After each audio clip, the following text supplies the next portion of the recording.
everyone, and welcome to Chatty AF, the Anime Feminist podcast. My name's Amelia, I'm the editor-in-chief of Anime Feminist, and I'm joined here today by Peter Phobian and Kara Dennison. If you guys would like to introduce yourselves.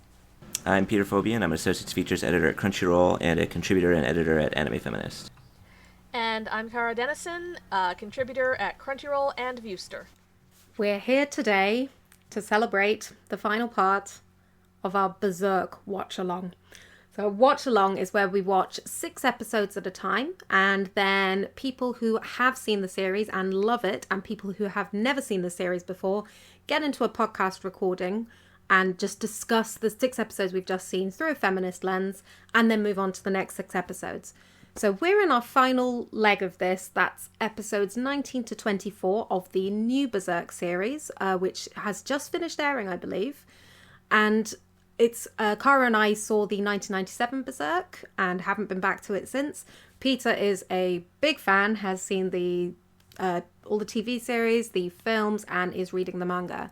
So he's our go-to person for any kind of contextual information on this, and we'll certainly be asking more about that later.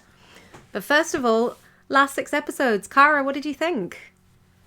I really actually enjoyed these. I think Me too. The introduction of Schierke was a big positive. I loved the way they were introducing, like we talked about last time, positive depictions of magic.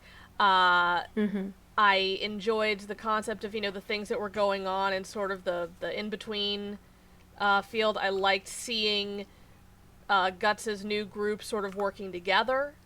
I enjoyed seeing Serpico being his own person, and I like the promise of where Farnese is potentially going.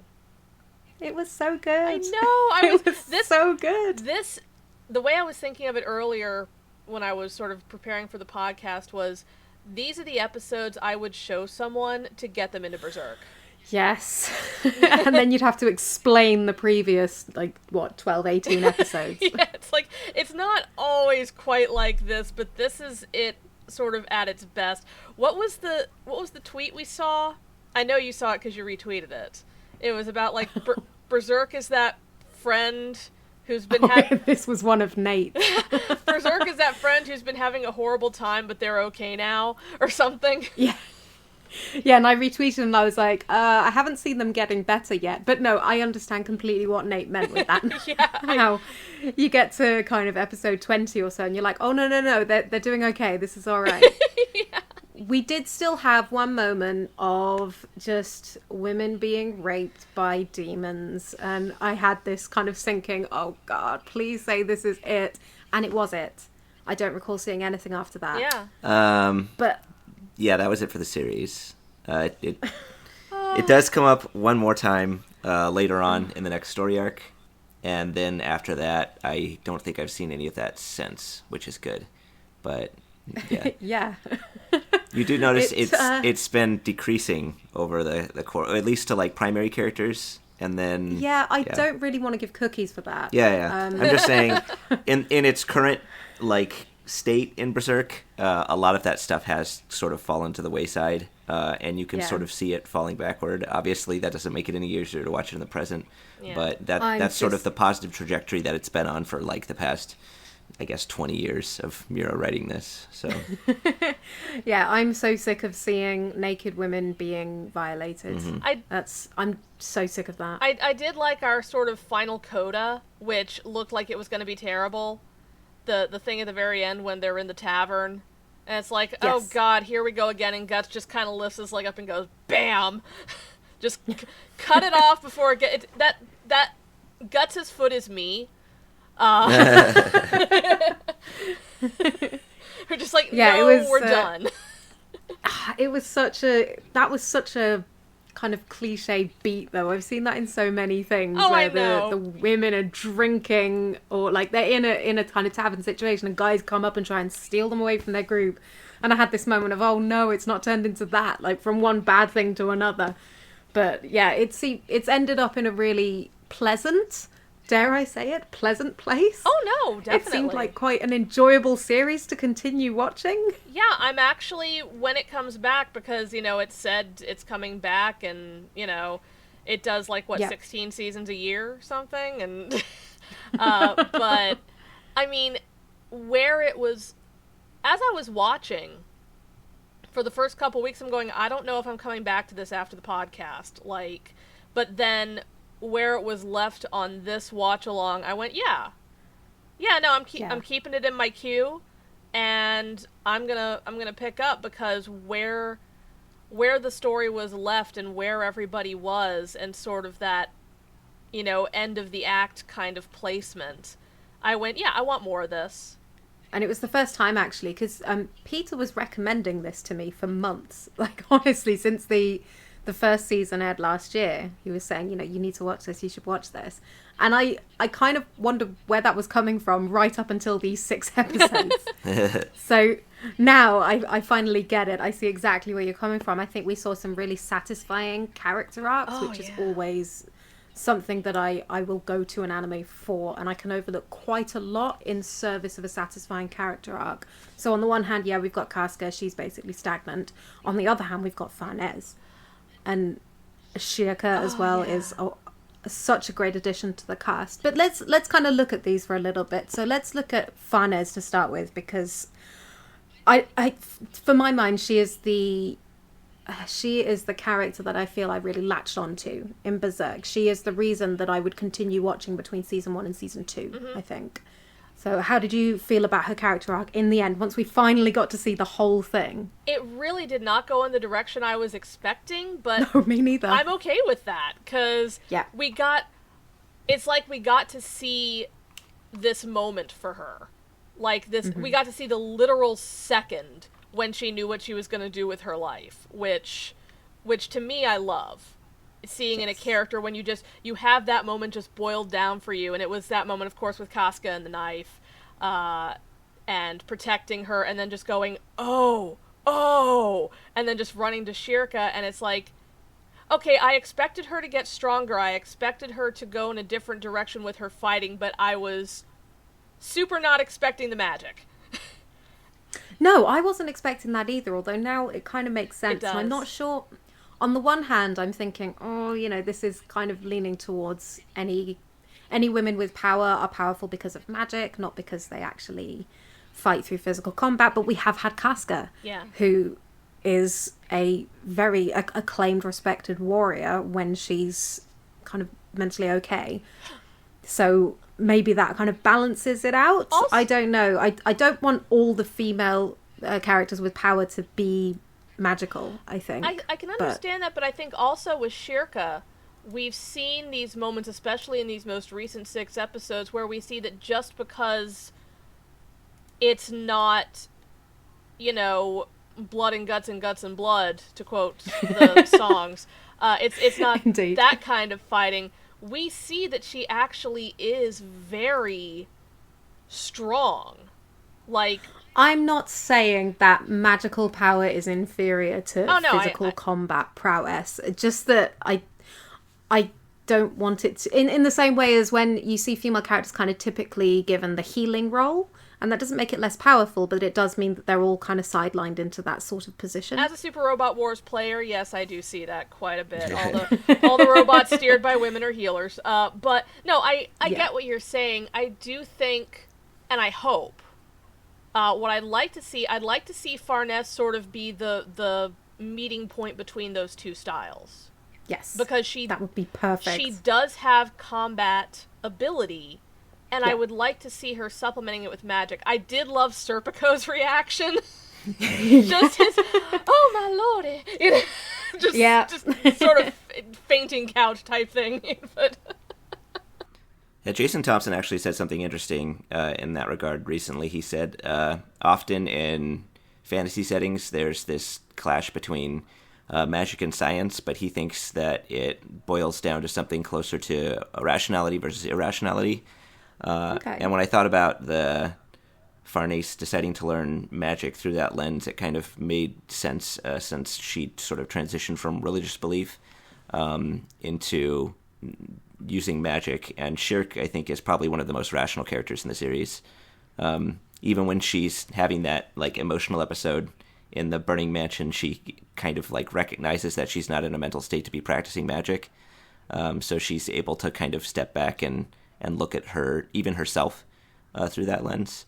So That's true. I think that's sort of Farnese is part of her like greater kind of character journey of trying to kind of understand the world rather than just like listen to what other people are telling her about it and hoping for the best, as was her relationship with her religion. And I think it's tough for us to judge the role of benevolent magic users in Berserk because we're just now seeing benevolent magic users in Berserk. So yes, it's like I would love to say more about it, and I would love to sort of predict more, but this is so strange. You know, I mean, it's completely welcome. I'm enjoying seeing that the supernatural, the unnatural, is not always the enemy. I'm liking that a lot. Yeah. Because as weird and cool as the spirit, I love that little Kilroy monster, you know, that popped out when they were sort of first between dimensions or whatever it was, or in the astral or whatever. It was kind of, I knew it was supposed to be scary, but it was cute. But as wild and crazy and weird as the eldritch and the evil is, I love the benevolence. Mm-hmm. So I think at the moment I'm just happy that we have that at all, regardless of who exhibits it, because it's such a refreshing change. I think you're right, though, that Farnese is a bridge between the two, in the same way as Guts is kind of a bridge between the two. People are always saying, how can a mere mortal stand up against these magical forces?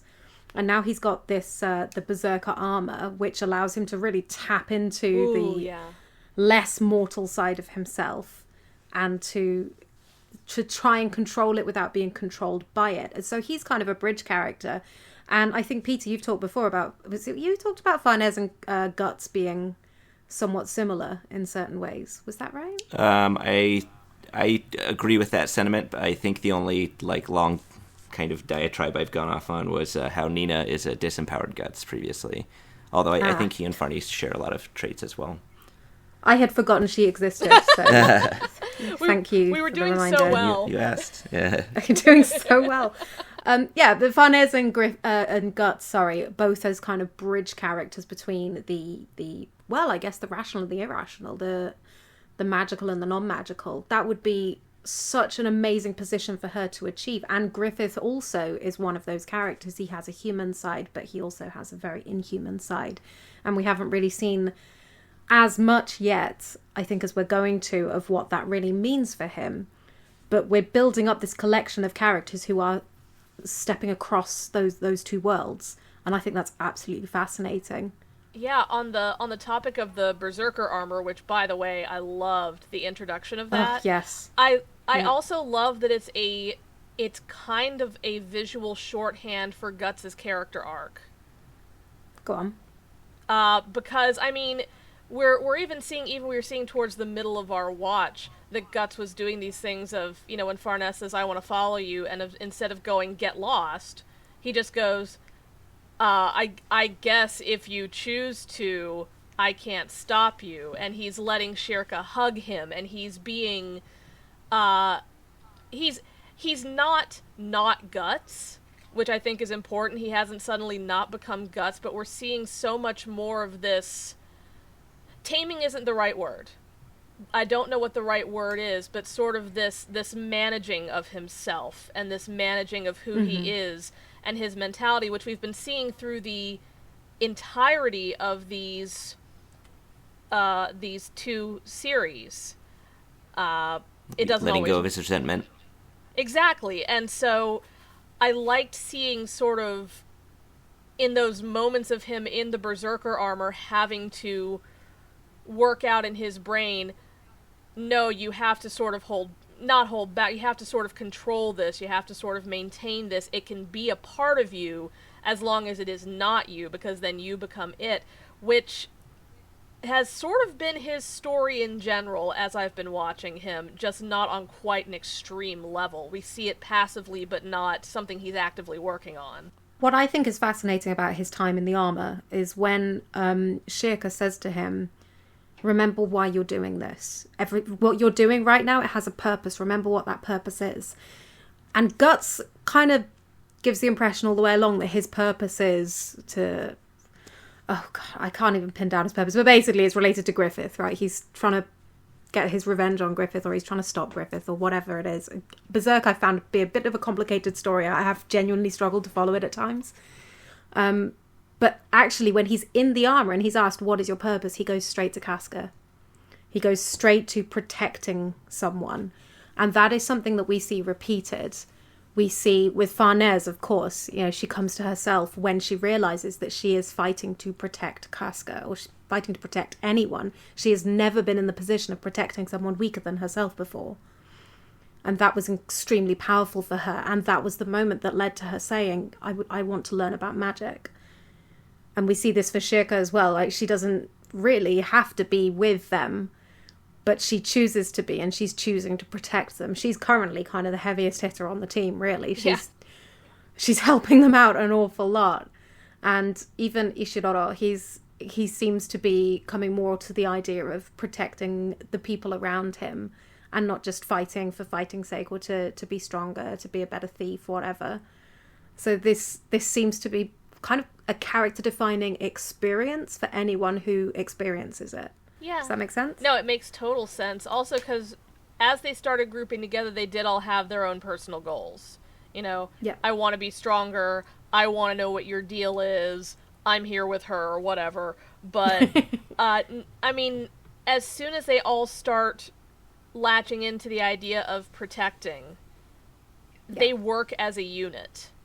And instead of watching a show about a bunch of people who are trying to coexist and maybe sort of have a similar goal along the way, by the end of the last episode, I felt like I was watching, you know, practically a family, you know? Yes, exactly. And they really played that up when they had that moment where Guts remembers being in the Band of the Hawk. And then he said, I didn't think I'd have this again. And you see the group around him. And to my mind, that...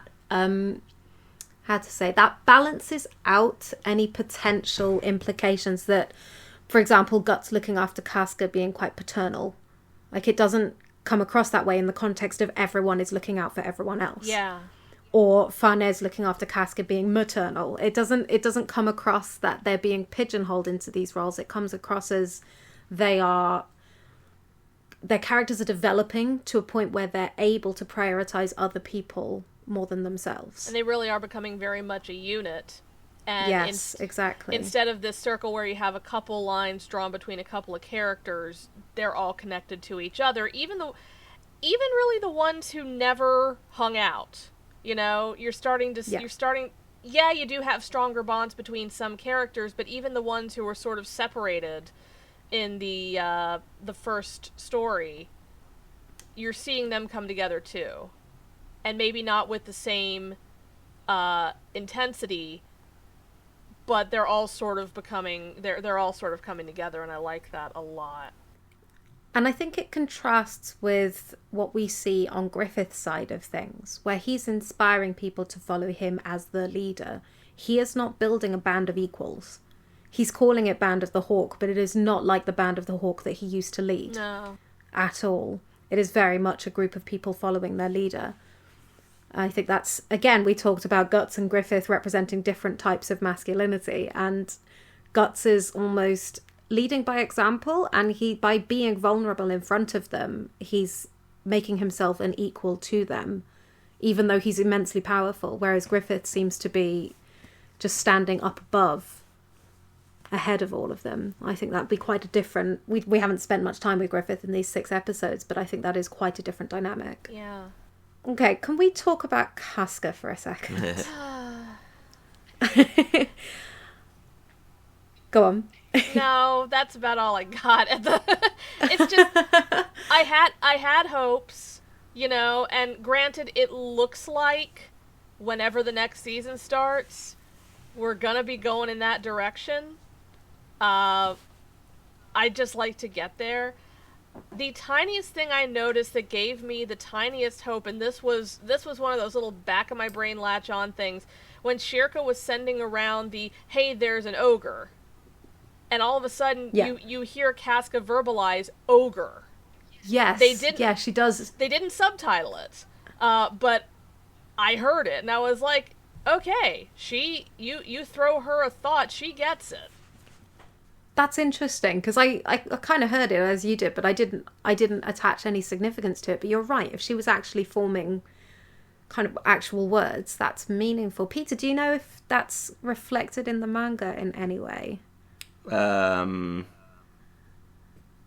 Honestly, I don't think so. Something else happens with Casca that's pretty interesting in regards to like agency and protecting others. Is this a spoiler? I mean, not for in the series. I couldn't even tell you when the next season's coming out. So it happens in the next. We can story. talk. I mean, if you want me to, I'm more than happy to talk about it. No. Let's keep spoilers for a particular section so people can choose to skip it if they want to. Okay. Let's talk a little later.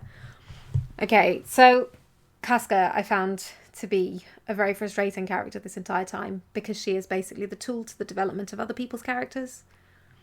And that's the role that she has, that's the purpose she serves, and that's a real shame. I mean, it's genuinely impossible for her to have more than very limited agency. So we see that she does have some. We see that she starts baring her teeth at Guts after he attacks her, and, fair enough. And she will not let him near her. Even after he saves her repeatedly, she stands behind Farnese and she glares at him. And it is very clear that all is not forgotten or forgiven. But that's kind of the extent of it, I think. I'm glad that someone finally got around to saying, hey, if we're going to a magic fairyland, do you think maybe someone with all this great fairy magic could help her out some? It's like, I'm glad the idea of maybe doing something about it finally occurred to somebody. Yeah, absolutely. Yeah, I was waiting around. I was like, okay, you're talking to witches, all this other stuff. Maybe bring up this. No, okay, we're not going to do that. Okay. And I do enjoy the fact that was kind of addressed. Yes. Yeah, absolutely. Okay, let's talk about Schierke and Sonia. So Schierke, I think we can all agree she's been a great addition to the cast. She's really brought a quality to the group that was not there in any other form. And she's really balanced out the cast, I think, from something that was quite dark and tormented into something that is better rounded and has a very different kind of power in it. It's not all just about who has the biggest, sharpest sword. And that has, I think, been immensely valuable. And, of course, we can see this great story arc ahead of us where Schierke's now training Farnese in magic. But Schierke and Sonia was a really sweet moment, I thought, when they talk about Sonia's position in the Band of the Hawk, where she's been effectively sidelined for Princess Charlotte. Yeah. And how she recognised something of herself and her loneliness in Schierke, who, as Peter said, she's very rational. So she's not really talking about the fact that she's just lost her home, all the family that she's known. All of her sense of structure and stability has gone in an instant, and she's dealt with it very well. Yeah, she really has. And a lot of times when you see something like that happen with a character, it's unrealistic. I've seen some movies and things where it's like, oh, my house is burned down and all my family's dead, but I'm good. With her, we see the rationality up front, so we know that she will bounce back. 2, she does grieve. She grieves quite a bit, and she's still going to grieve when she encounters things that remind her of Flora, like the thing with the hat, and that's coming from someone who knows that's realistic grief. When you lose someone, you have your moment, then life goes on, but then something comes into your line of sight that reminds you, and everything comes out just out of nowhere, and that's realistic grief. So I loved seeing that. Yeah, I thought it was really beautifully handled. Yeah, but with Sonia, that was a sweet scene. I love the quote unquote ugly duckling story. That was the animation for that was darling, and it was adorable. And the little forest owl, and comparing Schierke to an owl, and everyone was some kind of bird, and then just the seagulls just everywhere around them. It was it was a very honest moment. And with a character like Sonia who just, you're never quite sure what her deal is, because, I mean, she seems like a very honest person, but boy, she says some wild things sometimes, and she does some wild things sometimes, and she just smiles all through it. And just... It seems like she has complete confidence in her convictions and acts on impulse as a result. Yep. And... which I think is a really interesting character trait. Oh, yeah. And seeing her just sort of sit down for this bearing her soul moment. Yeah. And getting Schierke to open up, too. Exactly. And I think within the group, people aren't going to spend a lot of time asking Schierke how she is. Yeah. That's not really the sort of group that it is. And they've all experienced grief. They've all experienced loss. They've all experienced loneliness. So they're not really going to spend a lot of time connecting with her on that level. So it's really great that we got to see a little bit of that vulnerability and a little bit of heart there between the two of them. And I thought it was lovely that Sonia asked her to come along, actually. There was a moment where I thought, is she going to go? Is she going to go and meet Griffith? Oh. That would have been really interesting. That would have been wild, yeah. But of course, they've got this whole she has a crush on Guts thing. And I'm not sure if it's people telling her she has a crush on Guts or if this is actually she has a crush on Guts and we're just being led up to it. The way I saw it, and again, this is interpretation largely, of course, is she has just lost her mentor. She does not have... this is her first time in her life without a mentor. And there is now this leader who is a very... I can't believe I'm saying this about Guts. He's a very warm and kind person. He's, He's become that, hasn't he? That. He gave a lot of advice these 6 episodes and a lot of words of comfort. And I can see her as a young girl latching on. And to me, it's sort of the way that people accuse fellow students of having a crush on a teacher when it's... Right. When it's not a literal romantic crush. It's like a personality crush. Yeah. It's I really admire them so much. I just want to sit next to them and listen to them all the time. And that's how I interpreted it. And yeah, people are going to call that a crush, especially when it's a little girl. 'Cause I really didn't appreciate that it came from the fairy. Yeah. I was like, you're supposed to be her companion and her ally, and it's just... It's not fair to tease her about this in front of Guts. That just felt really uncomfortable to me. I wish it had come from someone else. Yeah. But yeah, because I could be wrong, and maybe as we get further along, I'll see that I was wrong, but the way I saw it is, like I said, a personality crush rather than a romantic crush. Yeah. And... and Guts doesn't seem to care. He's like, oh, okay. There's okay, whatever. That's nice. Well, she's a little girl to him and an ally. She's somebody powerful who's helping him out. Yeah, exactly. I think it's more on the paternal side. Because, like we've been saying, she lost her mentor, and I don't think she had a father figure. Flora's basically raised her since she was extremely young. I don't know, they don't really cover how long she's just been with her. And I think she got instruction from her a lot, but it was never in a setting where there was a lot of conflict. So being in these situations where there's really high stakes, and then afterward Guts kind of affirms that she made a major contribution, and especially because she respects Guts as well. Like during the fight where before she causes the flood, they each have a moment where she's looking down at him fighting the troll going, how is somebody doing that without magic? And then she, creates a biblical flood, and he goes, oh, wow, magic's pretty crazy. So, yeah. And then afterward, he says he was really impressed by her. And then later on, they had the scene at the beach where she was not feeling so great, and he kind of, did the Guts thing, where he is very strangely supportive. So I think it's kind of like having a father for the first time, and also having someone who... she's really grown to respect in a short amount of time. Also, returning that respect is a big deal to her as well. And we see, I think, the final part of Guts' growth arc that you, Peter, have been tracking this entire time, where it's really Schierke's fault that Casca gets lost, and he just says to her, we don't blame you at all. You did a great job. Mm. Yeah. He tells her to relax, And and then the answers will come to her, and then it does. Exactly. And he just takes that off her shoulders so that she can do what she needs to do. He could not have done that in the first 6 episodes. He was incapable, and he's grown so much to that point. So it was really nice to see that wrap up. And I don't think I would have picked up on that this time through. So I'm really glad that you pointed it out every single podcast. Like we've got another example of him seeing Casca get lost, of reacting slightly better each time. Uh-huh. Yeah, I don't think I noticed. I noticed there was like a change in his character, but looking back with that awareness, like on because I guess I've gone through this story arc like 3 or 4 times now, you can see the specific moments that built up to that change in awareness.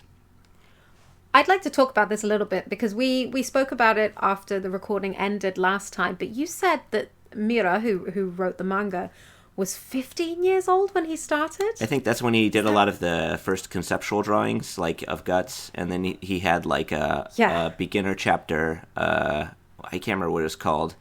It was Berserk something, where I think like Guts' tattoo was rounder and he had a katana, I think, or something. But it was basically the first chapter of the original manga. And then after that, I think that won an award and he got his publishing deal. And then he went on to write the actual manga like a year or 2 later.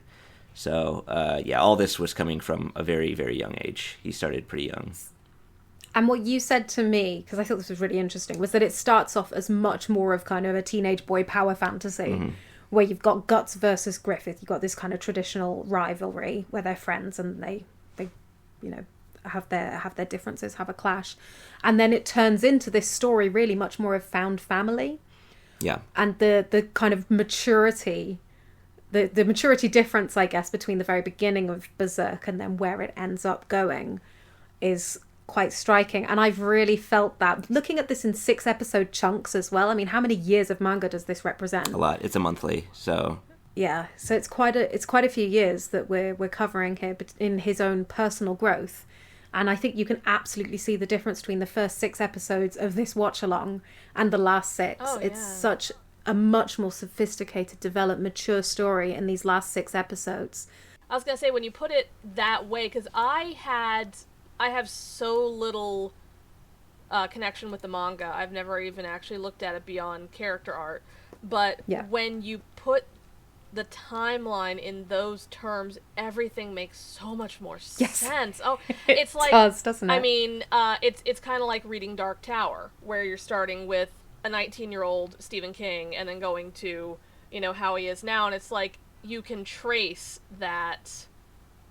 You can trace that huge change, but if you didn't know that it was started by a teenager, and you didn't know that it was happening over years, you'd be like, what the heck is wrong with this guy? Was he having a bad week? But then with that context, does it make sense to say I'm actually even more impressed? Yeah, especially when you see the art that he was putting out in his teens. It's incredible.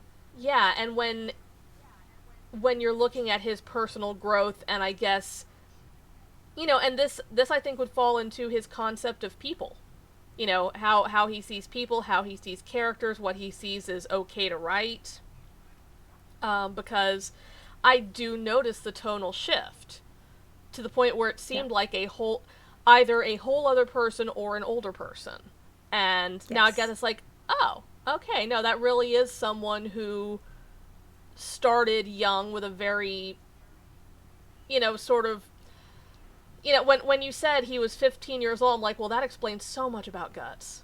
When you look at him, it's like guy was sort of as big as him who just cleaves back of a 15-year-old boy's English notebook. It was too big to be called a sword, much too thick and crude. Yes, it does make sense, doesn't it? Yeah, there's, I think, a lot of components to that, because he said in interviews that he based the original Band of the Hawk around his friend group. And the relationship between Guts and Griffith was he was very competitive with one of them. And he said at times each of them were Guts and Griffith. It wasn't like he was one and the other guy was the other character. I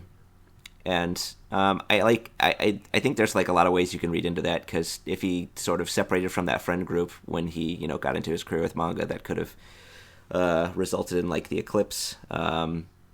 Oh wow. when you're and I don't know if that's something he's recreated with this new group, if they're supposed to fill the same roles, because it doesn't quite seem like all the same like notes are there among the friend group with the old and the new band.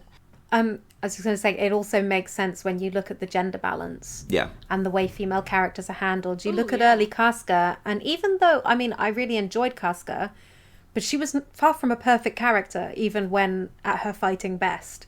And the way she was represented was far from as good as it could have been. And she was really the only one. There was her and Princess Charlotte. Mm-hmm. And that was about it. It was not a satisfying palette of female characters. It really was sort of, you have tough girl, you have princess. Those are two types of girl in world, you know. And even tough girl is going to be introduced as a naked bed warmer for the main character with his enormous sword. So I think the fact that where we've ended up in episode 24 with this really textured, rich group of people with individual characters that really aren't that connected to their genders. I think Schierke would be essentially the same character, whether she were male, female, non-binary, whatever. Yeah.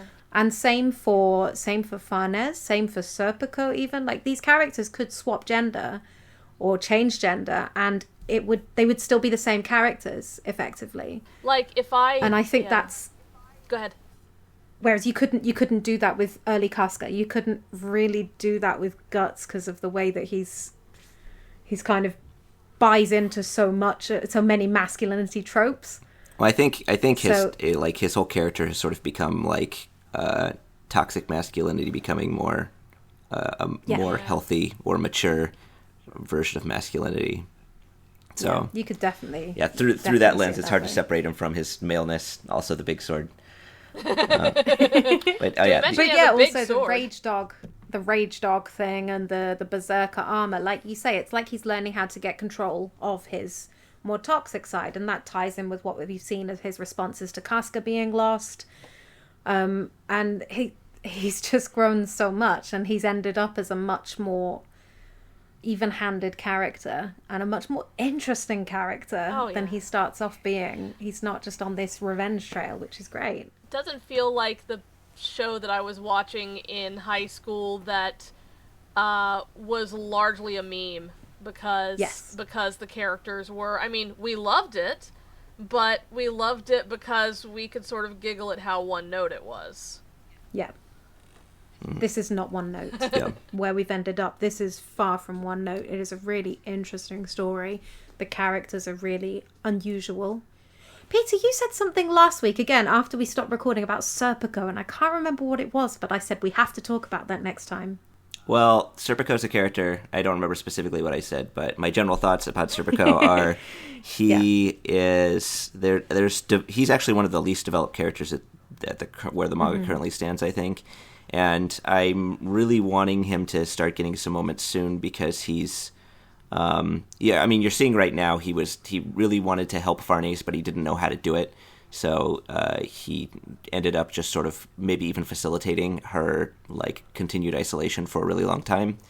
And at this point, they're kind of in this really awkward relationship where I don't think Farnese really trusts him. She had that moment where she sort of secured his loyalty again when they burned his mother at the stake, which is odd. But now she still doesn't know why he rejected her. And because he has never told her that he's her brother. So at this point, I think she kind of she probably loved him and was rejected by him. And that's the first, maybe the only time she's ever really opened herself up to another person. And where it sits now, they're still in this awkward place where he said no and she doesn't understand why. And they're friends, but there's still that distance between them. So I want some development for him. And specifically, I hope it takes the form of him maybe sitting her down to have a talk about the fact that they're related. Yeah, that was what I wanted to talk about. Is not that specifically, but the fact that he's kind of played this role of an enabler. Yeah. Like you said, contributing to her continued isolation through caring for her, through letting her basically do whatever she wants. He's never said to her, this hurts me, this upsets me, this frustrates me, anything like that. He's just let her continue to be who she is. And as a result, she's going through this identity crisis at the moment where she feels quite torn up inside of how she's treated him. And I think it does a really good job, actually, of showing how harmful that can be and of showing how that doesn't actually help the other person at all. She's in a much better position since people have said to her, like, you have a responsibility here, you need to do it. And just kind of held her accountable for her mistakes without kind of treating her cruelly as she treated other people. So I think he's served an interesting purpose in that sense. In terms of him being a character, I think he's intriguing, but as you said, he hasn't really done as much yet. Yeah, he's basically just like the off fighter who uses speed instead of strength in their group right now. So I did love his fight with Guts, though. That is still one of my favorite. They have another one, which is even better. It's really good. But yeah, on that subject, I actually think that's like the last thing I've really noticed about how Miura's writing style has changed over the 30 freaking years he's been writing this is kind of how he approached in the same sense where, you have that male power fantasy. I think he also wrote a lot of the characters' backstories to be very tragic because that's cool. Right. But I think over the course, he's had a growing awareness of how this really affects people, and he's been treating that with much more respect and actually focused on how people can overcome these pasts rather than kind of just exist with this like past torment, making them, cool anti-heroes. Because, I mean, I think the majority of the characters in Berserk have, or at least the ones that are focused on, have like suffered an extreme amount of abuse in their childhoods. And I think in like its current iteration, he's really focusing on like how that has really deeply affected them in their modern life and their efforts to try to to change and kind of find happiness.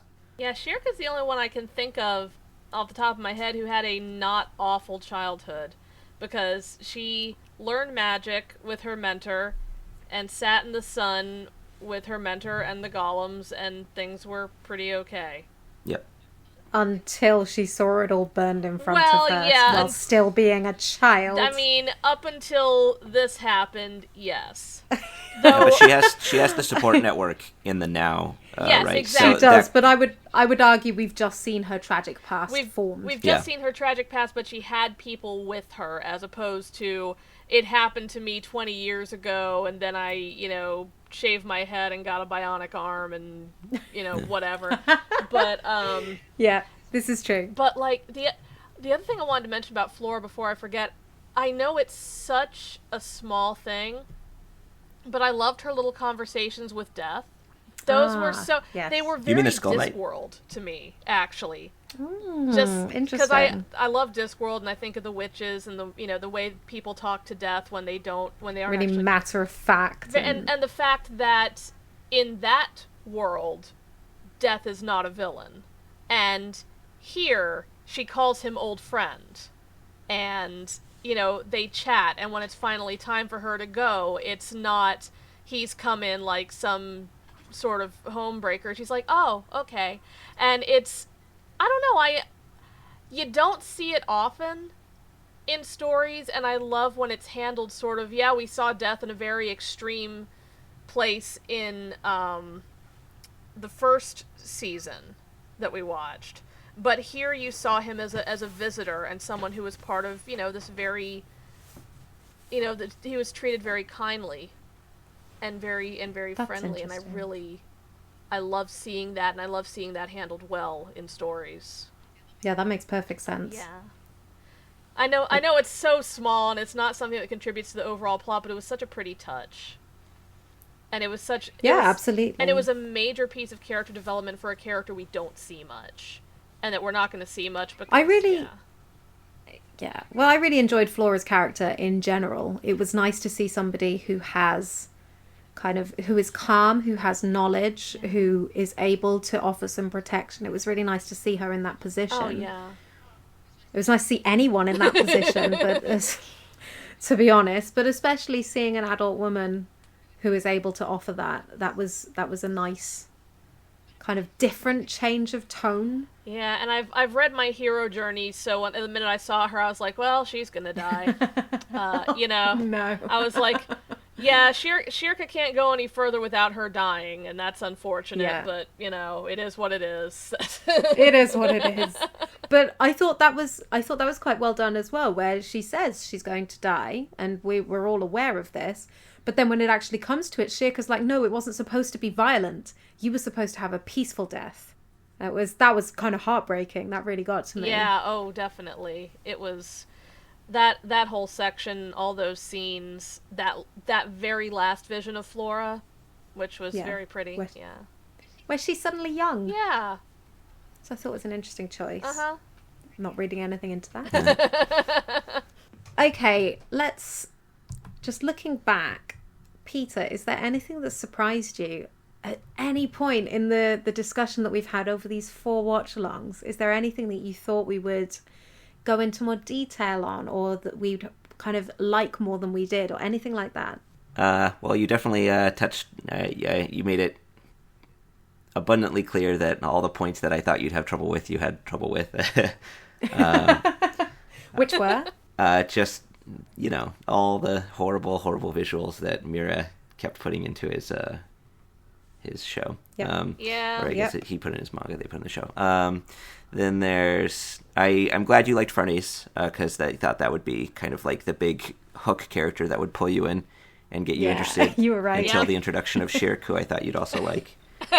Yep. I guess I thought there might be... I kind of expected... I didn't know how it would go with Nina. Nina, I think, is one character that's generally disliked, so that wasn't honestly too surprising. I guess we never really talked about Sonia too much.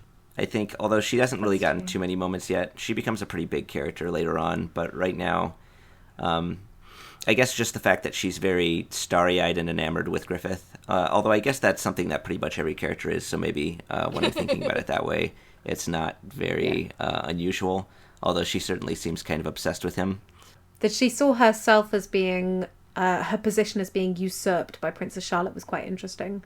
Mm-hmm. So did she think that she was going to be romantically involved with him, or did she think that her relationship with him kind of transcends romance? I wasn't sure how she sees her relationship to him. She definitely gets jealous of Charlotte later on. So okay. I don't... when you say it about that way, I don't know really if I have any evidence to think that she wants it to be a romantic relationship so much as she resents the fact that Charlotte takes up so much of his time. Because she wants to be the one that's always standing next to Griffith. I'm the special one, basically. Yeah. And I mean, she does have her own special power, which is something that no one else has, which makes her unique. And you don't really know the foundation for those abilities either. It's just something she was born with, I guess. I guess it's like telepathy or something like that. But I think we pretty much hit all the points that I really wanted to... I mean, everything we didn't, I kind of brought up at the end, I guess. Though the one big one was, I think, Guts' kind of masculinity in its portrayal, which we usually touched on during my portion. I guess you noticed it there at the end, so I'm sort of glad I kind of brought that into the conversation. Yeah, I'm really glad you did. It's one of those things that I definitely wouldn't have picked up on otherwise. Mm-hmm. But yeah, and I'm glad you appreciated it when you sort of got an awareness of it as well. But I think... that's like basically all the stuff that has really attracted me to the series. And this kind of like growth that we see from the first episode to now is kind of like the trajectory, the quality of the manga goes on going forward. Right. Yeah. So like this sort of increase in how good it becomes is like a consistent thing that happens. These jumps in like how he portrays characters, the narratives between them, character arcs, that kind of thing. And that's, I think, quite important, because I suspect that I'm not sure I'd recommend Berserk the anime to feminist fans, but I would be very interested to read the manga, and I would potentially recommend that to people over the anime. And I think that like you said, the visuals, like I think it's almost worse when it goes through these layers of interpretation, like how do we animate this, how do we adapt the character design to move, how do we adapt it for TV censorship laws, it's how long should the camera stay on them. Yeah, so there's there's multiple layers that have to go through to kind of really think through how are we presenting female characters on screen, and how are we presenting specifically female characters while they're being raped on screen. And it felt extremely uncomfortable for it to be in the anime, and I couldn't kind of skip through it because it showed up so often, and it was often like just for a few seconds here or there. It wasn't like you could skip a scene or anything like that.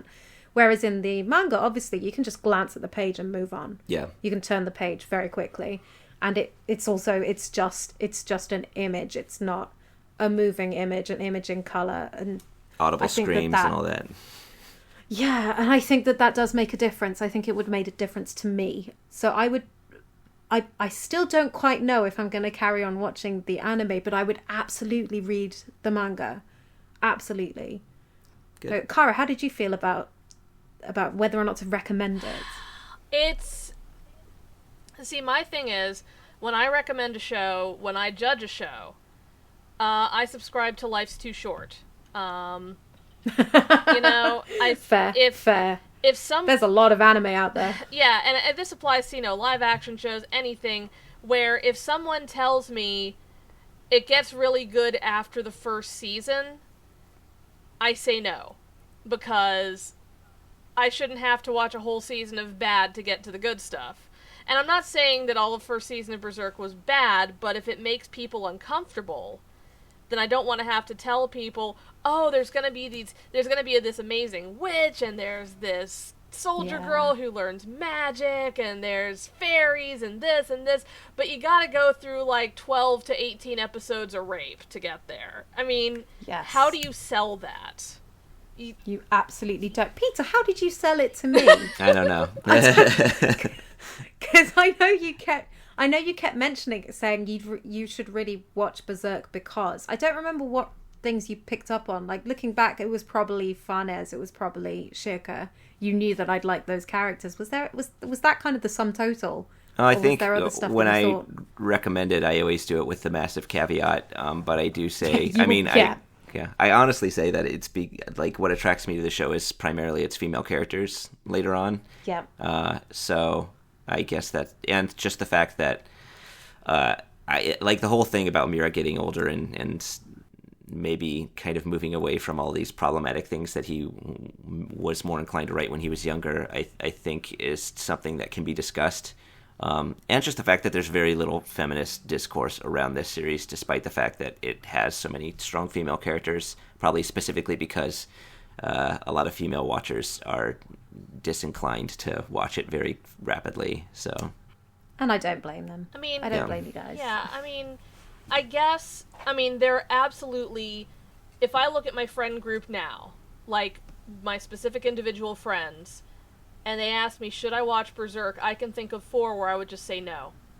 No, you specifically should not watch this for very specific reasons. But, because, there are specific people I would absolutely not recommend this to because it would bring up too many things for them, Yeah. But if I were to get together with some of my friends, like certain subset of friends, especially, say, writers, critics, people who, are ready to watch something analytically and don't necessarily have to deal with anything specifically, I might say, watch it because, like Peter said, you get to watch the creator evolve. And you get, you get to see him go from this to this, and I probably would say up front, you probably will get very annoyed at the first season, but then you'll start to see things change. And you'll get to sort of watch this writer evolve as a writer and a human right in front of your eyes. As a human. I know what you mean. And it's like, going from, hey, won't it be fun to, have demons assault all these women to, hey, what if we had multiple women in this group? And what if they were? What if they had agency? What if they had character arcs of their own? And what if they did stuff other than getting their clothes ripped off and grabbed by strangers all the time? So, although that too sometimes. That's not off the table, but my problem is not. I do have some content problems. My problem that I could probably not get past even my most open-minded friends is the animation. Because it's like, I could probably tell people, it's interesting to look at, to analyze, to talk about, and they'd look at it and go, does it look like that the whole time? And I'd be like, well, yeah, yes. except for occasionally 2 or 3 seconds when they had a ton of money to make someone look really sad. And you know the scenes I'm talking about, where it's like, James. all of a sudden it's a close-up and it's beautiful. And then it's like, no, back to the PlayStation sprites. But... Yeah, we had, in these 6 episodes, we had that one moment where Guts walks away with the tiniest steps possible. Do you think that bit was turned into a GIF and used to, I think it was used to promote the Canepa effect, Callum. His article, was it an article on why the animation in Berserk was so bad this season? And it's incredible, and you just see the GIF, and I couldn't stop laughing at the GIF, and then the moment it showed up in the show. It was unfortunate, because it's this really kind of emotionally resonant moment, but it undermined itself quite badly by being just appalling animation. It's like that scene in Monty Python and the Holy Grail, where he just doesn't get closer and doesn't get closer. Yeah. Exactly. I mean, and it's a shame because... I can see that they want it to look like the manga. I can see the filter they're putting on it. God, good luck with that. The manga's beautiful. Yeah, I can see what they're going for, and it's like, I get you. It's rough. We had similar with Sailor Moon Crystal, where they were going, it's going to look more like the manga. No, it's... This is the first and last time those two properties will ever be compared. Berserk and Sailor Moon, yeah. Yeah. But I mean, they do suffer from the, let's make it look exactly like the manga. Oh, wait, there's a reason we never did that. Yeah, but we physically can't. We physically can't because it's so pretty in a very specific way, and making these characters move in 3 dimensions is going to look terrible in some way. Yeah. I mean... And again, I thought the movies did a great job. Oh. I have not seen those. Again, we talked about this. Maybe we'll go away from this and watch the The films are very good looking. They do use CG during a lot of the combat fights, but during the social scenes it's 2-dimensional, but in both cases the animation is superior, both 2D and 3D. I mean, nothing against 3D, against CG animation, because when it's used well, it's lovely, but... This is not that. This is not that. No, I've seen CG used to great effect in scenes in various anime where hand drawing it would be possible but take 2 years. And yes, yeah. If that were the case, if we were talking the massive fight scenes, if we were talking the very busy imagery, then that would be one thing. But when it's just video game cutscene for 12 from 2002 for 12 hours, then that's the it's a hard sell. Even when the story gets good, and usually I say, good story can forgive bad art, bad story can't forgive, good art can't forgive bad story. But I've found the exception that proves the rule, I think, where the story gets great, but I still just... I mean, I'm not...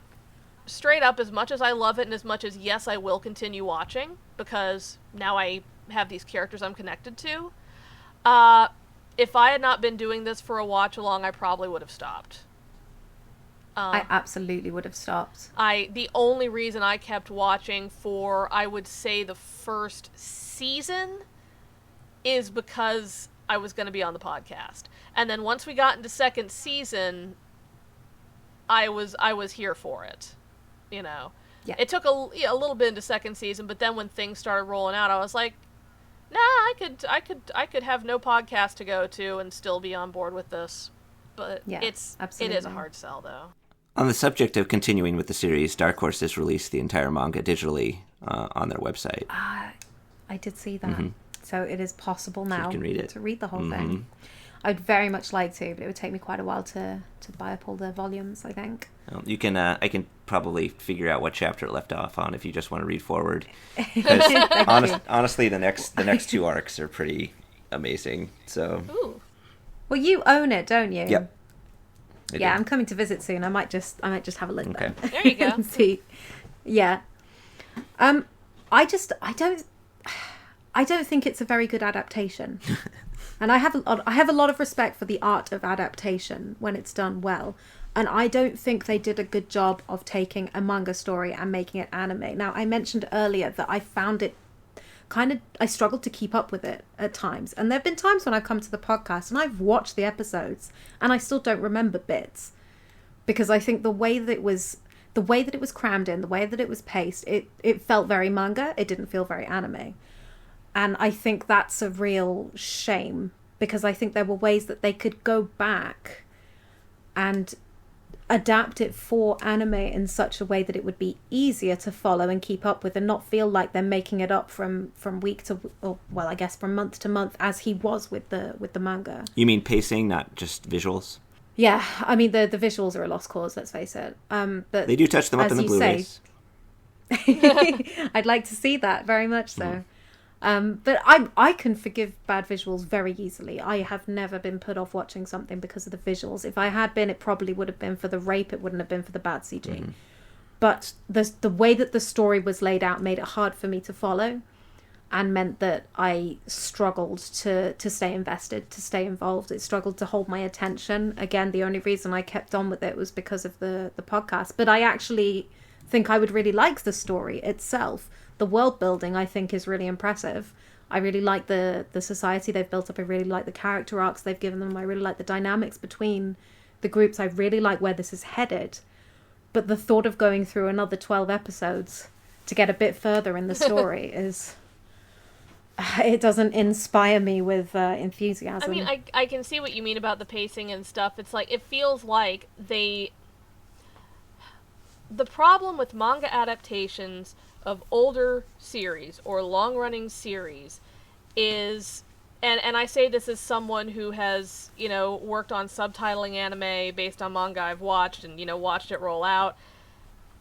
There seems to be this mentality that the greatest respect that you can give a manga series is to replicate it exactly. And that is wrong. I mean, now there are, I can't even name them off the top of my head, but there's like a short list of series, a very, very short list of series where I went, oh, that's literally just the frames from the manga. That's kind of cool. But, as in how the scene was laid out. But those tend to be short form manga. One volume manga. If you, any show that can be adapted by just doing the manga, it's going to be 1 or 2 volumes long, tops. There is that sense of purity that I think fans in the industry have, and they think they're doing a service to Berserk by doing it exactly the same. It's like, no, you can't. You can't do a show that way, like you said. And I think it would have been a greater service to just make a show that looks pretty and paces well, and that maybe whoever is adapting the script can go back and polish up any bits of continuity that will be affected later. Yes, because I remember actually enjoying the experience of watching 1997 Berserk. Yeah. Whereas this, I have very much just been keeping up with it.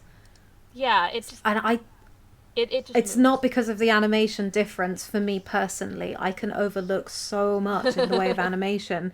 But the way that the story was told then, it felt like it had been designed for a, 26 episode anime. That's how it felt. Whereas this feels like we split it into 6 episode chunks. And when you do that, it is so obvious how it doesn't...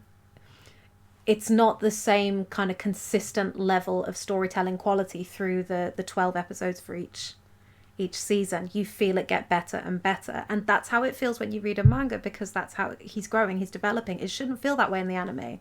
And I think something like Attack on Titan, for example, does this a lot better, where it addresses some of the creators' weaker points. And it shores them up in the anime. It changes the pacing around so that it suits viewers rather than readers. And I think that's really important. And I think it's, unfortunately, an art that we don't get to see too much of. And it could have really strengthened Berserk as a whole.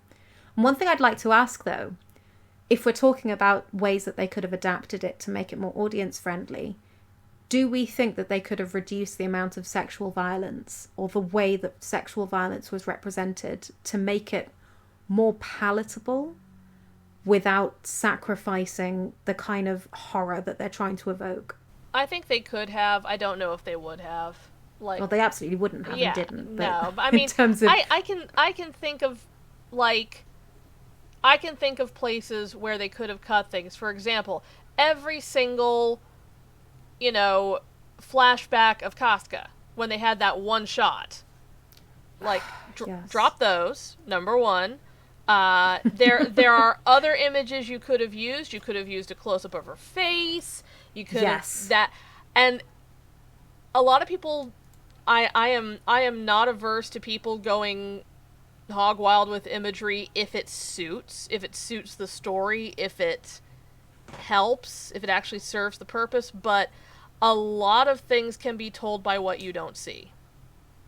Yes. And they're like, no, we're just going to show everything every single time. And I'm very much a believer in what you show and what you hide are both important as a storyteller. And they did not play with that. And I think we already discussed how they effectively made it worse, both just because the medium sort of prolongs scenes that you could otherwise flip through in the manga, and because they straight up added problematic aspects to episode 3. Episode 3, right? They just made up a load of sexual violence for no reason. Just the every time I think about it. I second that sentiment wholeheartedly. And I read Junji Ito before bed, and this is me going, ugh. So that's pretty bad. It's such a shame, because I really respect the art of a good adaptation. I really respect the way that you can adapt even very horrifying concepts to be more, more suitable for an animation, for putting something in color, in motion. Like, there are ways that you can make things better. I think they did a decent job, actually, with some of the really horrific elements. I think that they made some of the eldritch things really, really unpleasant, really horrific. Oh, yeah. And I loved that. Oh, yeah, that was so But when cool. they just... yeah, absolutely. When he's in the... what do they call it? In the interstices, I think, where he's between worlds, or whenever they're kind of slightly between worlds, where the worlds overlap. That was always... that had monsters in it that really got to me. And in these 6 episodes in particular, there were a couple of things where I was like, oh, nightmare fuel. It was really well done. Oh, it was. But so then... those Kusanagi backgrounds. Those are really good, right? Yeah. And Quigaloth. It was very well done. But the fact that they went straight to what... it felt lazy, almost. That they were saying, okay, naked women being tortured, ideally penetrated, go. Yeah. And that was how it felt. It was just like box ticking. It wasn't actually trying to... it wasn't trying to create a horrific atmosphere. It wasn't trying to do anything remotely creepy. It was just, this is a shortcut to the idea of horror. It's just, let's make naked women suffer in a sexual way because everybody knows there's nothing more horrifying than being raped by something otherworldly. Yeah, and it's like, yeah, we get it, but you don't have to. Yeah, there were so many better ways they could have done it, and still have made it unsettling, and in a way that helped, as opposed to unsettling in a way that made me just want to quit. Yes, exactly. So, right, on that happy note, so would you recommend Berserk to anyone, Kara? I have a couple of friends who, again, they watched the original, and I would say I recommend watching it and getting forward in it, knowing that this, and this happens. I would spoil the bad stuff. And I would say, episode 3, here are the main plot points, now you can skip it. I do things like that. But I would say, if your life is short and you're looking for a show that you're going to like from episode 1, you take that risk on your own, because I can't guarantee. But I would recommend it provisionally, I think. Yeah, to a very select To a very group of people. select, and then there are specific people in my friend group that I would actually warn them against it, because there are people who do not need to see that. Yep, I think that's entirely fair. I'm not sure I'd recommend it to any woman. Anyone who I know to have experience of sexual assault, absolutely not. That really narrows it down. I'd probably be more likely to recommend it to male friends that I know are interested in the kind of swords and sorcery type fantasy. And I think that's who it was really initially targeting, even though it does have a wider audience. I was actually introduced to Berserk initially by a female friend of mine who absolutely loved the 1997 series. I haven't asked her if she's seen this version, and now I think I'm going to, and I think the answer will be no, and I think I'll say, yep, fair enough, good decision. Okay, finally, let's talk spoilers. So if you don't want to be spoiled for anything that's going to come up in the manga, now is the time to turn off. Thank you very much for listening so far. Please let us know what you thought in comments. For everybody who has morbid curiosity about where the story's going and if any of this stuff gets better, Peter, tell us, what will we be looking forward to if we were to continue watching the anime? What's the good stuff that happens? Make us feel better. All right. Any characters you want me to focus on in particular? Let's start with Casca. Yeah, Please give me some relief on this. yes. Well, some weird stuff happens with Casca. So there's this child that starts showing up that they call the Moon Child, because it only appears during a full moon. And I think the fandom's pretty much in agreement that that child is Guts and Casca's child.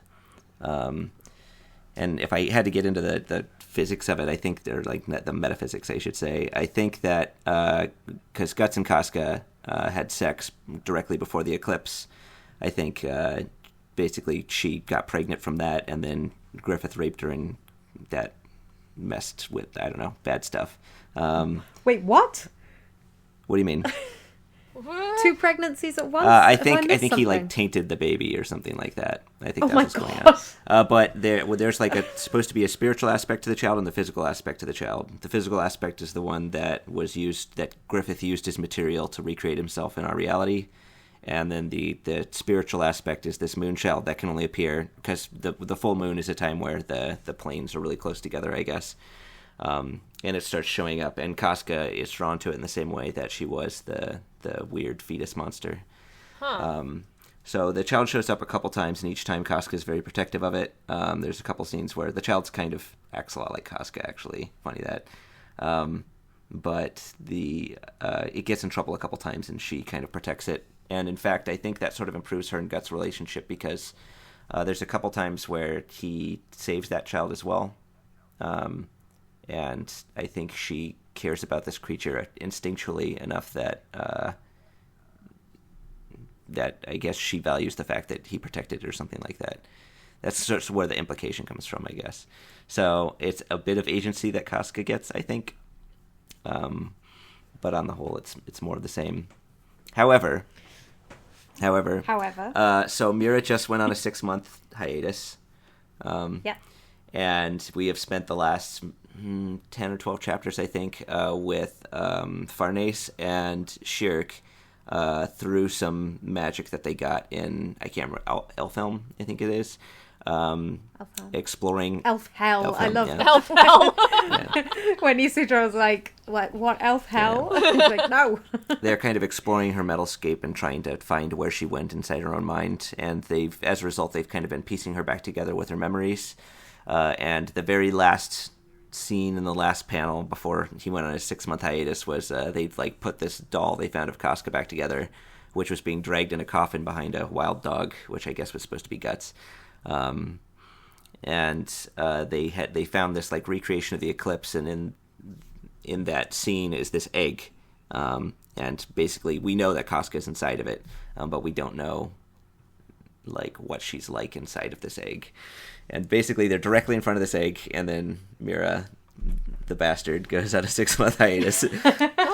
So Well, it's fair enough if he's been writing for 20, 30 years. Yeah. Oh no, he takes hiatuses all the time. Him and okay. Tagashi are both known. They have these story arcs called the hiatus, that they revisit continually. I don't think Miura's as bad as Togashi. Togashi, I think, has taken as many hiatuses as he's had on Weeks for Hunter x Hunter. But Miura has had quite a few hiatuses. Although typically it's to either people know it's either to wind down after like doing a particularly dark part of his story and playing Love Live, or he literally takes the hiatus. He loves Love Live, or it's to take a really long hiatus to draw like 3 panels that have like 4,000 soldiers in period armor in them. Yeah, I was going to say, if I wrote Berserk, I'd probably want a break every now and again. Sometimes it's mental health, sometimes it's like the opposite of that, and he just drew like the most ridiculously complex panel in history. So wow, it's a 50-50. I'm sorry, who's Muta's favorite girl? Yeah, I don't know. I'm honestly I have not to sure. look it up now. Yeah. Apparently that's like one of the things he tweets about most or something. So things get better for Casca, hopefully. Fingers crossed soon. she'll be back within like 3 chapters of in what form nobody knows. And they did actually reference that in the anime when they talk about how will she be the same person? What is it? They say they say something like what she hopes for, maybe not what you hope for. To Guts. I'm wondering whether the Moon Child might play a part in her, like kind of getting psychically recreated the same way Griffith was physically reconstructed, which might empower her in some way as well. Oh, you mean with kind of his charisma powers? Or... well, I don't know about the Moon Child. Like maybe, but I guess because I don't know if like the Moon Child is like the actual spirit of the kid before Griffith like ruined it. Because it seems very childlike and normal, past the fact that it's essentially a ghost that can only appear during the full moon. But it's kind of hard to say, like, I have no idea where he's going with this. He's made some pretty heavy implications both directions, so Casca could be pretty much anything when she comes out. I don't think she'll be a bad guy, but what she'll do... I mean, who can say? She's been gone for like, I don't know, it's been like 10 to 15 years real time, so. Yeah. Wow. Does she still kind of keep Guts at arm's length the way she does in these episodes of the For anime? a long time. The Moonchild thing kind of mends a lot of that, I think. Okay. Because there's this one scene where the Moonchild's like playing on a windowsill and Guts is like sharpening all of his throwing knives, and the kid falls off, he's going to land directly on the knives, and both of them catch the kid at the same time. And they sort of end up both holding the Moonchild together on the floor. How symbolic. Yeah. Okay. So yeah, that's when people went, wait a minute. So, yeah. Yeah, because actually we talked about bridge characters, and if Casca comes back with some extra kind of magical capabilities or supernatural capabilities, that would make sense. Because otherwise she's then the only one who's kind of earthed with Isidro and with Serpico. So it would make sense for her to be kind of elevated and changed in some way. Yeah. I mean, at this point, you need something to level the playing field against the other guys. So. Yeah, exactly. Yeah, and I know we know she could still fight after the rape scene where she killed those guys. I guess, but. Yeah. Yeah. There's some muscle memory there. Yeah, I wish they had done more with, or Miura had done more with that. Personally, it doesn't really come up again. Well, I mean, I guess that's sort of a mixed blessing because the only situation in which it might come up again would be a repeat scenario, so that's kind of good. Yeah, although I do feel like there were ways that you could show that Casca was still Casca. Yeah. And things like demonstrating some kind of muscle memory fighting capability, that would have been one thing. Things like her forming words at particularly significant moments, that would have been another thing. And they didn't really do that. Yeah. And I think that's I think a he bit wants... of a shame. That's probably one thing. Mm-hmm. Sorry, that's probably one thing that I would have wanted to see in an anime adaptation to kind of keep us like invested in the idea of Casca, as opposed to just like writing her off as this, empty character for 2 seasons. But I don't think we're going to see that. Oh, for a lot more than 2 seasons.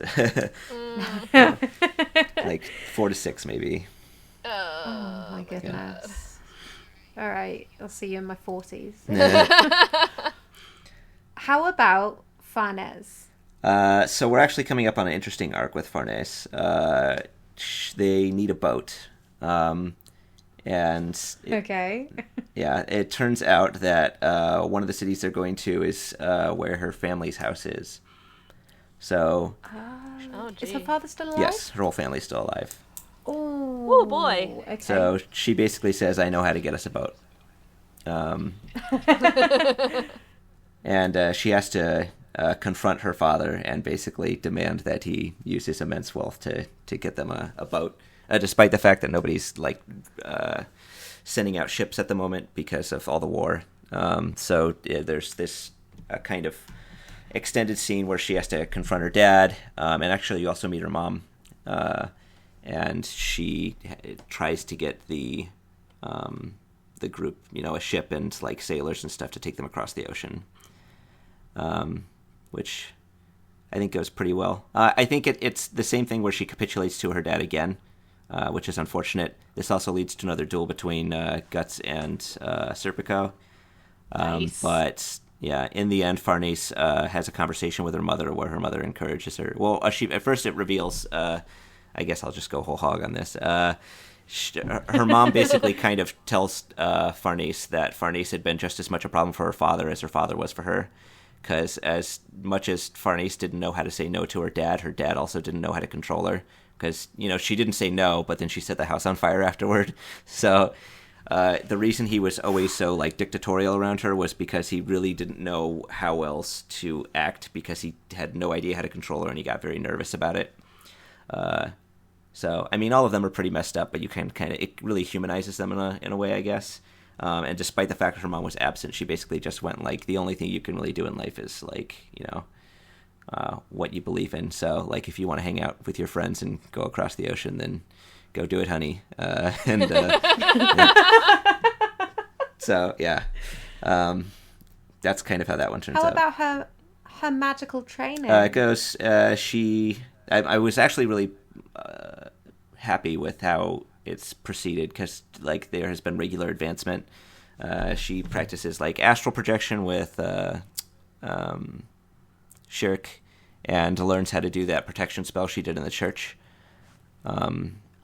Yeah, so Nice. there's one scene where they have to fight some. They're near an island and they have to fight some stuff, but they also need to protect the boat. So Farnese puts up the shield around the boat while Schierke has started doing this thing with Guts where she has to jump in and make sure he doesn't go berserk when he's using his armor. So they kind of delegate duties that way. That sounds fantastic. Seems so cool. That seems oh man, I think back to season 1 Berserk. I'm why couldn't you have been this show? Yeah, honestly, remember when you were talking about where you wanted Grand Blue Fantasy to go? Yes. Where I wanted it to go, because they share the powers between Gran and I can't remember her name. But I mean, the show's named after him, but okay. But with her, it's kind of Lilia, was it, or something? Yeah. Lilia or something. So Schierke does this thing where she's literally riding on his back when he enters the berserk, or when he makes the berserk armor go. Her astral form gets pulled into it, and she's Oh, spiritually riding on his back and keeping him from going insane while he's using that stuff. Oh, wow. That or she's nuking people with her magic, because she does that a lot too. Okay, that sounds amazing. Sounds so cool. There's a scene where she summons the flaming wheel, which lights a water wheel on fire, and it runs down a street filled with orcs and destroys them all. Wow. So, yeah, her power is very elemental and nuclear when she uses it that way. Although that's super dangerous. So actually, her using it with Guts is the happiest medium, since neither of them goes crazy. Both of them have this thing where if they tap into their power too much, she'll get possessed by elements and he'll just become a raging monster. So when they work together, they can control each other. Almost Pacific Rim style. Oh, I love it. Yeah, basically. Okay, I would definitely read on in the manga. I think these 2 seasons of anime, it's almost like they had to get through them to get to the good stuff. Yes. Unfortunately. Yeah. How about Isidro and Serpico? Do either of them get any major developments? Serpico's just recently got a scene where while the girls are handling stuff in Casca's mind, all the guys are kind of sitting around a fire. Girls. The girl and then the boys are sitting around a fire drinking, cracking up on a cold one. And Cheeky Nando's. yeah, they have a scene where like they don't have anything better to do, so they just kind of drink a lot and then start talking about their feelings. And they keep using the excuse that they're drunk and that's why they must be being so open or something like that. They're sentimental because they're drunk, obviously. Yeah. But they talk a bit about their troubles and stuff like that. So it's a very good scene where they're kind of being very emotionally open while the girls are getting shit done. So I definitely want to read that chapter. Oh yeah. Yeah, Sidro, unfortunately, he hasn't had too much in the way of character development. Some really good fights. I think probably his biggest development is the whole. He gets the fight against Guts, and then does other cool stuff because he has a wind sword. But yeah, he's kind of still Serpico. I mean, Isidro does have a great piece of development in the anime, though, that we've seen. We didn't really talk about this in the main body so much, but he does get to a point where he is fighting without thinking. So his training is actually kicking in. Mm-hmm. And he's also learning humility as he goes, where he realizes that he's not, the bluster doesn't matter. That's not what matters here. He needs to actually be strong, not just talk like he's strong. Yeah. I think, and his respect for Guts as well, that seems to really deepen. It goes from, wow, you're so cool, to, I really respect you and want to be like you. You're protecting everyone. So I think he does actually go through his own little arc, even within the anime. And if they just build on that, I'd be quite happy. He's very young. He's got time. Yeah. I think, he definitely lays off of Schierke and comes to respect her a lot more. Right now, he's got kind of this interesting thing going on. He does get better at fighting. He's got a couple fight scenes where it shows that, his regular growth. But he's also got this weird relationship going on with one of the new people, Isma, who's a mermaid, who they meet in the ocean. She's a mermaid she can switch between fins and legs, and she's around his age and also very excitable like he is, but more spiritually aware. And they kind of have this. She's the new crazy one, I guess. And now he's having trouble taking I don't want to say taking care of her because she's very self-sufficient, but keeping up with her. So how Isidro's always doing the crazy stuff, and other people have to kind of tell him to knock it off. When you say crazy, what do you mean? Just the impulsivity. Kind of like Sonia, actually, I guess is a good allegory for what Isma's like. She's very inclined when they meet new people to run off and talk to him or something like that. And he doesn't think it's a good idea a lot of the time, although really his concerns are not often well-founded because she can take care of herself. So I don't know. It's a weird thing going on. Maybe he's supposed to like her or something. It's a new interaction, so I'm still not quite sure about it. But Isma's pretty interesting as well. I appreciate if they don't just jump straight to romance. It doesn't really suit Berserk. I don't think she's interested at all. If that's the case, I don't. She's just kind of chilling with the crew.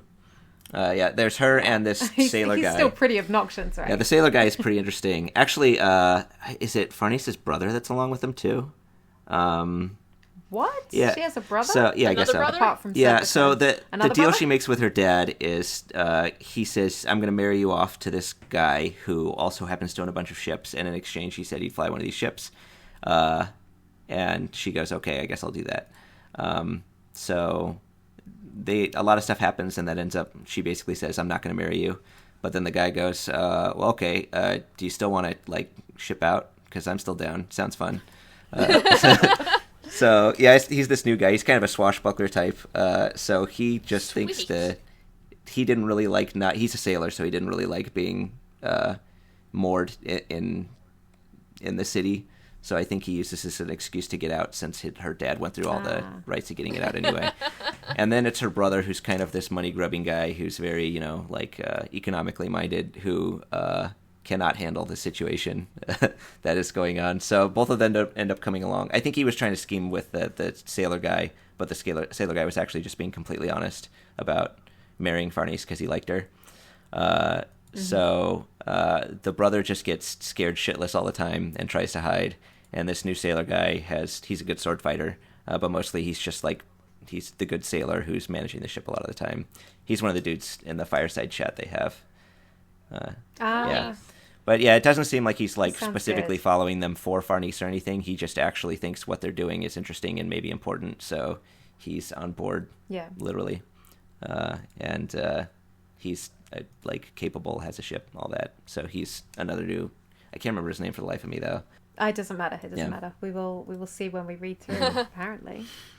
But going back though to original characters, Griffith and also Rickert. Do we see Rickert more? Oh yeah. So Rickert is becoming the Arya Stark of Berserk.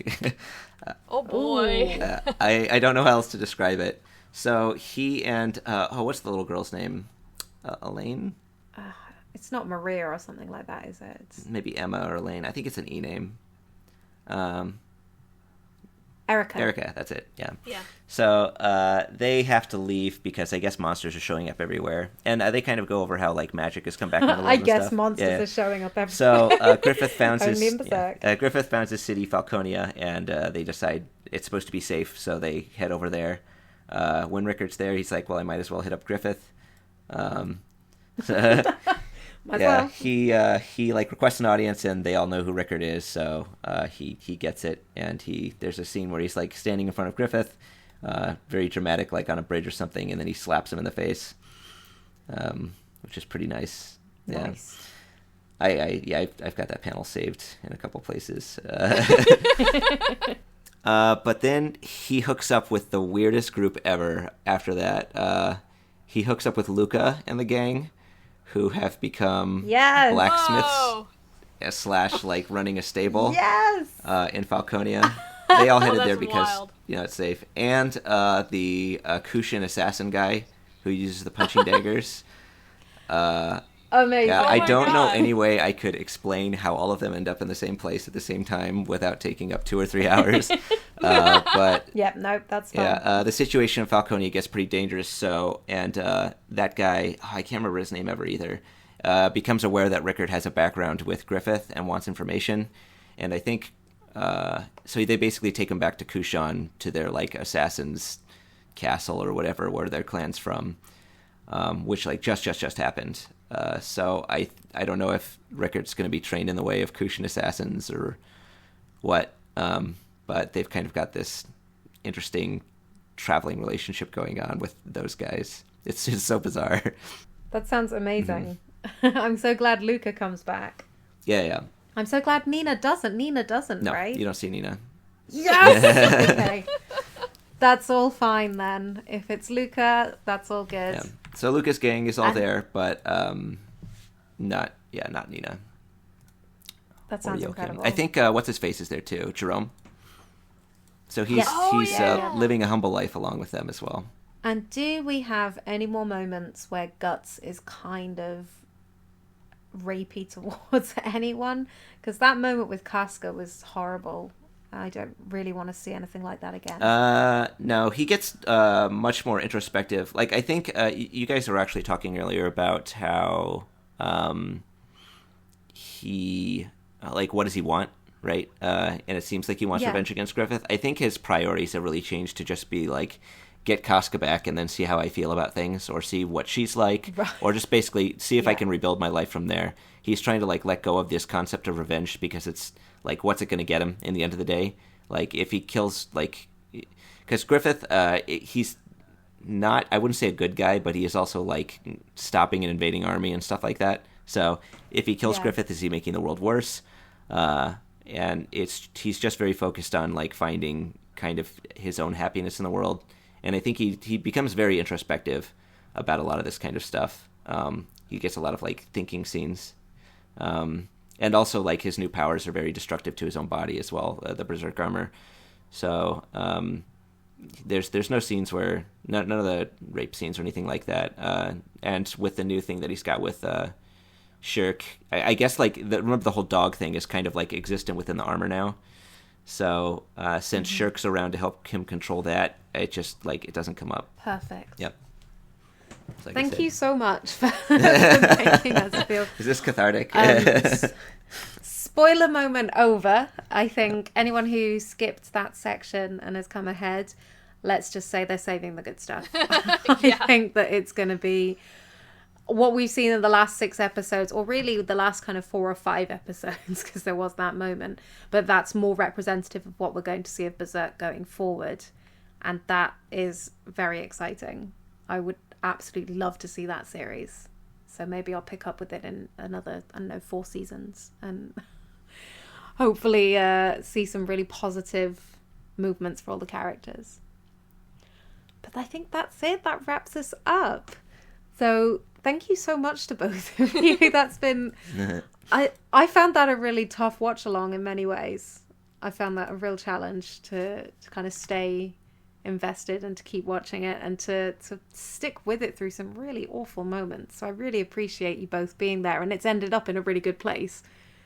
And I think it was worth getting to for me personally, but it was a rocky journey. Glad you somewhat enjoyed it. Yes. Yeah. It took a little while, but yeah, I think at this point I would, based on what you've told us that happens in the manga, I would continue watching, I think. But we shouldn't need to spoil people to get them to continue watching stuff. So that's the unfortunate side. Kara, I hope you feel like you've overall benefited from watching it rather than... I mean, again, like I said, if it hadn't been for the podcast, I probably would have given it up, but then I wouldn't have gotten to see, Schierke. I wouldn't have gotten to see Farnese wanting to learn magic. I wouldn't have gotten to see Guts evolve the way he did. So, yeah, the front side wasn't that great, but I am glad that I stuck it out. And yeah, thank you as well for sticking it out today, because we've run very much over. Hopefully people won't mind. Anyone who made it this far through Berserk definitely has some patience. So that's a good sign that they'll make it through to this point. So a little bit of housekeeping. You can find... Well, this podcast is available on iTunes and Stitcher. We're currently hosted by SoundCloud. We will be moving. Thank you to everyone who's brought that to our attention. We're hosted on www.animefeminist.com. You can find all of our work there. We're on Twitter at animefeminist. We are on Facebook at facebook.com/animefem. We have a Tumblr, animefeminist.tumblr.com. And we have a Patreon, which is what we use to pay everyone who works for Anime Feminist, except me. But we pay all the editors and the writers, and that's at patreon.com/animefeminist. We're now over $1,000 in income. That's why we have weekly podcasts. And our next funding goal is to be able to pay all of our writing editors when they edit a contributor's work. So we're really close to that now. If you can spare $1 a month, it really does add up. If you can spend $5 a month, we'll give you access to our private server on Discord so that you can chat with the team and each other, have the kind of space to discuss things through a feminist lens as we've used in these watch-alongs with Berserk. So if you can send us $1 a month to continue our work, that would be very much appreciated. Patreon.com/animefeminist. Thank you so much to Kara and Peter, and let us know what you'd like us to watch along next.